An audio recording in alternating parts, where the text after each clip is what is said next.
오늘 우리에게 하나님께서 주신 말씀 마태복음 4장 12절에서 23절 말씀입니다. 봉독하겠습니다. 예수께서 요한이 잡혔음을 들으시고 갈릴리로 물러가셨다가 나사렛을 떠나 스불론과 납달리 지경 해변에 있는 가버나움에 가서 사시니 이는 선지자 이사야를 통하여 하신 말씀을 이루려 하심이라 일렀으되 스불론 땅과 납달리 땅과 요단강 저편 해변길과 이방의 갈릴리여 흑암에 앉은 백성이 큰 빛을 보았고 사망의 땅과 그들의 앉은 자들에게 빛이 빛이었도다 하였느니라. 이때부터 예수께서 비로소 전파하시어 이르시되 회개하라 천국이 가까이 왔느니라 하시더라. 갈릴리 해변에 다니시다가 두 형제 곧 베드로라 하는 시몬과 그의 형제 안드레가 바다에 그물 던지는 것을 보시니 그들은 어부라. 말씀하시되 나를 따라오라. 내가 너희를 사람을 낚는 어부가 되게 하리라 하시니 그들이 곧 그물을 버려두고 예수를 따르니라. 거기서 더 가시다가 다른 두 형제 곧 세베대의 아들 야고보와 그의 형제 요한이 그의 아버지 세베대와 함께 배에서 그물 깁는 것을 보시고 부르시니 그들이 곧 배와 아버지를 버려두고 예수를 따르니라. 예수께서 온 갈릴리에 두루 다니사 그들의 회당에서 가르치시며 천국 복음을 전파하시며 백성 중에 모든 병과 모든 약한 것을 고치시니. 아멘. 어느 교회에서 있었던 일입니다. 유년부 설교를 맡은 설교자가 예수를 믿어야 천국에 갈 수 있다는 주제로 강단에 섰습니다. 주제를 명료하게 하기 위해서 설교자는 아이들에게 질문을 하지요. 여러분, 어떻게 해야 천국에 갈 수 있는지 아는 사람 있어요? 그러자 어느 아이가 손을 들고 자신 있게 답합니다. 죽어야 됩니다. 죽어야 돼요. 죽어야 천국 가요. 이것이 한국교회 교인들이 일반적으로 가지고 있는 천국관이라고 할 수 있겠죠. 예수를 믿으면 죽고 나서나 천국에 가는 것으로 생각합니다. 천국을 저 세상에 있는 어떤 공간적인 의미로 생각하기 때문이죠. 물론 천국은 죽어서 가는 곳이기도 하지만 그것이 전부가 아닙니다. 그것보다도 더 중요한 것이 있는데요. 천국을 죽어서나 가는 곳으로 생각하다 보니까 많은 사람들이 현실에 대해서 무책임하고 무감각한 그런 기독교 신자들이 생겨나기도 하죠. 시급히 수정해야 될 그런 요인 중에 하나인데 천국은 믿음 안에서 지금 여기에서 벌써 시작되는 하나님의 다스림이라는 사실입니다. 천국은 풀어 얘기하면 하나님 나라죠. 신약성경 주제 전체가 하나님의 나라라고 해도 과언이 아닙니다. 나라를 구성하는 요소는 영토와 국민과 주권이죠. 천국의 가장 중요한 의미는 하나님의 다스림, 하나님의 통치, 하나님의 주권이라고 할 수 있겠습니다.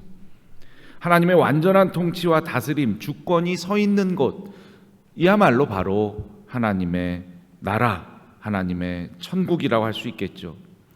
따라서 천국은 죽은 이후에 가는 곳만이 아니라 지금 여기에서 하나님의 완전한 다스림과 통치와 주권이 지배한다면 그것이 천국이고 하나님 나라를 살아가는 것이라 할 수가 있습니다.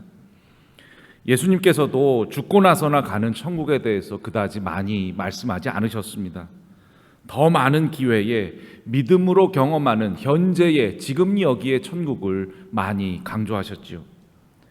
찬송가 내 영혼이 은총 입어의 마지막 가사는 그래서 주 예수와 동행하니 그 어디나 하늘나라라는 구절도 이를 잘 표현해 주고 있는 찬송이라고 할 수가 있습니다. 이처럼 하나님의 주권과 다스림 인정받는 곳은 어디나 하늘나라가 된다는 것이고 하늘나라 시민으로서 살아갈 수 있는 힘은 믿음 안에서 성령님께서 우리에게 공급해 주신다는 거죠. 이런 맥락과 같이 달라스 윌라드라는 복음주의 신학자는요, 예수님이 내게 해줄 수 있는 일이 고작 죽을 때 천당 가게 하는 것뿐인가? 라는 물음을 하면서 하나님 나라가 현재 이루어지는 것에 주목했습니다. 이 질문은 이후에 그의 책 하나님의 모략이라는 저서의 초고가 되기도 하지요. 윌라드는 영원한 삶의 현재성이 복음서에서 어떤 모양으로 등장하는지를 이 책에서 설명하고 있습니다. 윌라드가 죽은 후에 가는 천국을 부정하는 것은 아니지만 천국에 가는 것만을 추구하는 그런 신앙의 모습에 대해서 의문을 갖고 있었다는 걸 볼 수 있죠. 신학적으로 하나님의 나라, 천국을 말할 때는 이미와 아직이라는 표현을 사용합니다. 영어로 하면 already, not yet 이라는 표현이죠. 즉 하나님 나라는 이미 도래하긴 했지만 아직 가야 할 여정도 남아있다는 뜻이죠. 윌라드는 두 가지의 자동차를 예로 들면서 이 표현을 구체화시키는데요. 지금 잘 달리고 있는 차, 그리고 기막힌 보험이 있는 좀 고장난 차를 예로 들고 있습니다. 윌라드는 이 중에서 하나만 골라 타야 된다면 지금 제대로 달릴 수 있는 차를 고르는 편이 훨씬 낫겠지만 내심 제대로 달리면서도 기막힌 보험이 있는 그 차를 고르면 안 되냐고 반문하기도 하죠. 하나님의 나라, 천국에 대한 그 이미와 아직에 대한 긴장 상태는 바로 하나님 나라를 현재 경험하고 누리면서 죽은 후에 가는 여정도 창조적으로 긴장하면서 기억하라는 의미가 되겠죠. 마태복음에서는 세례자 요한이 3장 2절에서 최초로 회개하라 하나님 나라가 가까이 왔다 하면서 하늘나라를 선포하고 있습니다. 예수님은 오늘 본문의 말씀인 4장 17절에서 세례 요한의 회개하라 천국이 가까이 왔느니라 이 선포를 정확하게 반복하면서 제자들을 부르고 받아들이시죠. 4장 20절에 보면 베드로와 안드레가 그 예수님의 부름에 그물을 버려두고 주님을 쫓았고 4장 22절에 보면 야고보와 그의 형제 요한이 아버지 세베대를 포기하고 하나님을 아버지로 모시겠다는 결단을 하면서 새로운 하늘 가족의 공동체로의 편입을 다짐하고 있습니다. 지난주 수요일이 죄의 수요일이었습니다. 죄를 뿌리면서 회개를 다짐하고 표현하는 그런 사순절의 시작이죠. 이 시기에는 교회마다 예수님의 십자가 고난을 기억하면서 회개 운동을 강조하는데요. 진정한 회개의 의미와는 좀 거리감이 있는 단발적인 이벤트와 형식적인 모습도 종종 발견할 수 있습니다. 기독교 신앙에서 가장 강조되는 개념 중에 하나가 회개라고 해도 과언이 아닌데 오른손에 말씀이 붙잡는다라고 하고 왼손은 기도가 붙잡는다. 그래서 오른손과 왼손이 합쳐서 말씀과 기도가 합해야 된다고 전통적으로 강조하기도 합니다. 특히 이 왼손의 기도의 손에서 5손가락을 강조하면서 찬양, 감사, 회개, 간구, 중보의 기도를 해야 된다는 나름의 법칙도 이야기하고 있죠. 예수님은 공생애를 시작하시면서 사막에서 낮에는 더위를 참아가면서 밤에는 추위와 들짐승의 위험에 시달리면서 자신과 유대인들을 영적으로 치료하기 위한 처방전이 무엇이 있을까 고심하시고 숙고하시면서 사막의 더위와 추위를 감내하셨습니다. 예수님 당시에 유대인들의 사상은 랍비 힐렐의 사상에 국한되어 있었는데요. 그 힐렐의 사상이 뭐냐 하면 황금률이었습니다. 네가 하기 싫은 일은 다른 사람에게도 시키지 마시오 라는 그것이 토라의 전부이고 나머진 각주일 뿐이다. 당신이 하기 싫은 것 다른 사람에게도 강요하지 마세요 라는 것이 그들의 유대인의 사상에 뿌리 박혀 있었죠. 그러나 세례 요한과 예수님은 황금률에 그치는 것이 아니라 회개하라 천국이 가까이 왔다라는 선포를 강조하셨습니다. 그렇다면 회개하라는 말에 회개의 진정한 의미는 무엇일까? 어원적으로 회개의 뜻을 한번 살펴보면요. 먼저 라틴어 파이니텐티아라는 용어가 있습니다. 이를 해석하면 신의 은총을 얻기 위한 고해성사입니다. 인간의 죄를 용서받기 위해선 오로지 신의 은총밖에는 필요치 않다는 그래서 신의 은총에만 의지해야 된다는 생각에서 불가타 성경을 쓴 히에로니무스와 많은 교부들이 라틴어 파이니덴티아라는 단어를 사용했죠. 그런데 이 단어가 중세시대 때 잘못 번역되어서 신의 은총을 얻기 위한 고해성사가 죗값을 치루라라는 의미로 번역되기도 했습니다. 죗값을 치루다. 뭔가 돈으로 치러야 되고 물질로 치러야 될 것 같은 그런 기분이 들죠. 그래서 면벌부, 면죄부를 판매할 때 바로 이 파이니덴티아가 근거가 되기도 했습니다. 신약성서 그리스어 원문의 회개는 메타노이아라는 단어를 사용합니다. 자기의 삶에 대해서 깊은 성찰을 가지고 자기 삶의 어떤 정교한 묵상을 전제로 하지요.